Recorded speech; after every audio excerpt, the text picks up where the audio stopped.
अ, अभी तक हम लोगों ने पढ़ा है शीत युद्ध क्या है, शीत युद्ध के दौर में क्या क्या घटनाएं हुई।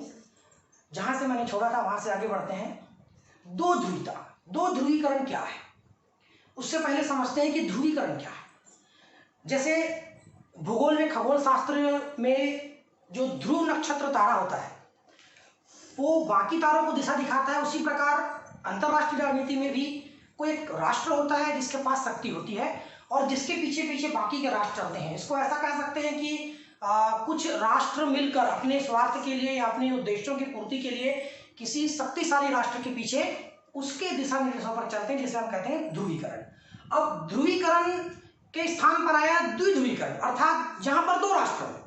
अब जहां पर दो राष्ट्र होंगे वहां पर सीधी सी बात है कि जितने भी अन्य राष्ट्र हैं उनको दो भागों में बांट दिया जाएगा, तो यह कहलाता है द्विध्रुवीकरण। अब इससे आगे पढ़ते हैं कि द्विध्रुवीय व्यवस्था के उदय के कारण क्या थे। तो पहला कारण था ऐतिहासिक कारण। ऐतिहासिक कारण मतलब हमको इतिहास में जाना पड़ेगा। सन 1917, सन 1917 में बोल्शेविक क्रांति हुई सोवियत संघ में। इस क्रांति से हुआ ये कि संपूर्ण विश्व में सोवियत संघ जो है वो ताकतवर राष्ट्र के रूप में उभर कर सामने आया और साम्यवाद का प्रचार बहुत रफ्तार से हुआ। इससे पूंजीवादी राष्ट्र घबरा गए, मतलब पश्चिमी राष्ट्र। उनको लगने लगा कि संपूर्ण विश्व में साम्यवाद का स्थापना हो जाएगा, तो उन्होंने क्या किया, साम्यवादी क्रांति को दबाने का प्रयास किया।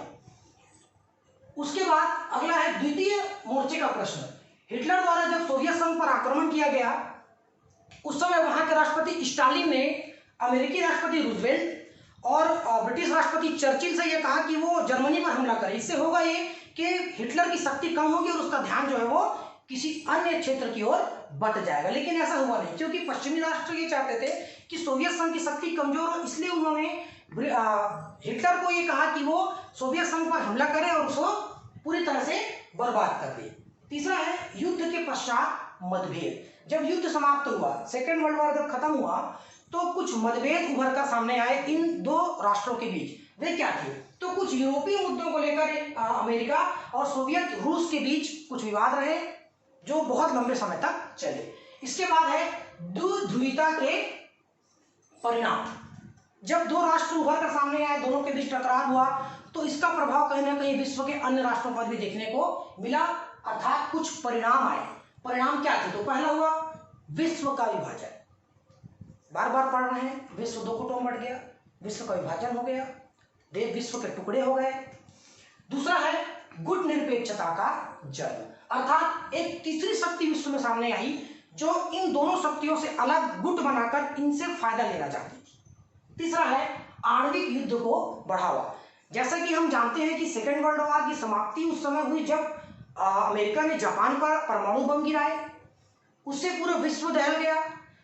इस परमाणु शक्ति को पाने की होड़ में सभी राष्ट्र लग गए। उसी समय 1962 में एक संकट आया जिसे हम क्यूबा संकट के नाम से जानते हैं, इसके बारे में आगे पढ़ेंगे। तो आणविक युद्ध को बढ़ावा मिला। उसके बाद है सैनिक संधियां।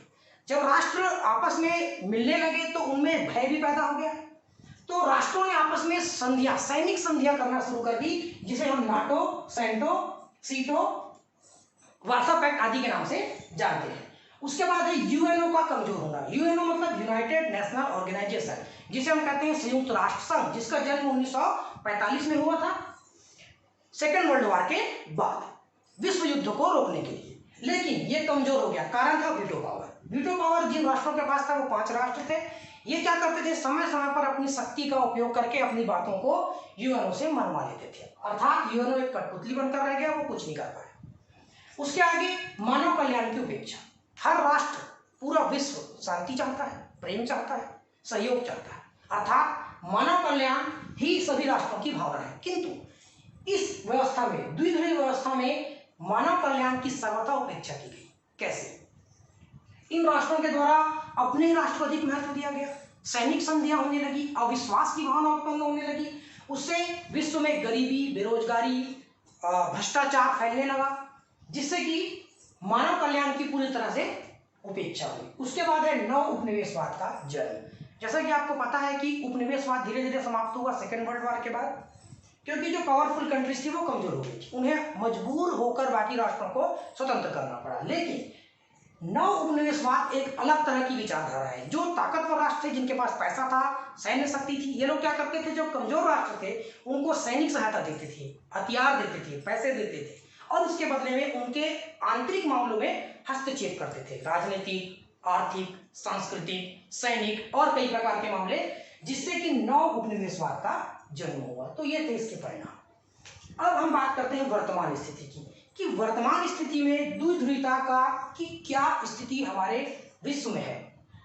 तो जैसा कि आपको पता है 1990 के बाद सोवियत संघ टूट गया, उसके टुकड़े हो गए, वो बिखर गया, अर्थात विश्व में एकमात्र शक्ति रह गई जिसे हम कहते हैं संयुक्त राज्य अमेरिका।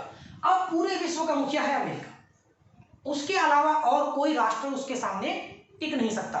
रूस एक राष्ट्र है किंतु उतना ताकतवर वो नहीं है। उसके बाद कुछ राष्ट्र ऐसे हैं जो विकास के दौर से गुजर रहे हैं, जैसे कि भारत, चीन, जापान, जर्मनी, लेकिन अभी इतने ताकतवर नहीं हुए हैं कि अमेरिका को टक्कर दे सके। अर्थात अभी विश्व जो है वो एक ध्रुवीय है।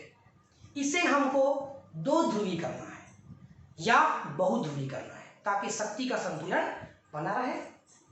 तो वर्तमान स्थिति ये है। आगे आज के लिए इतना ही।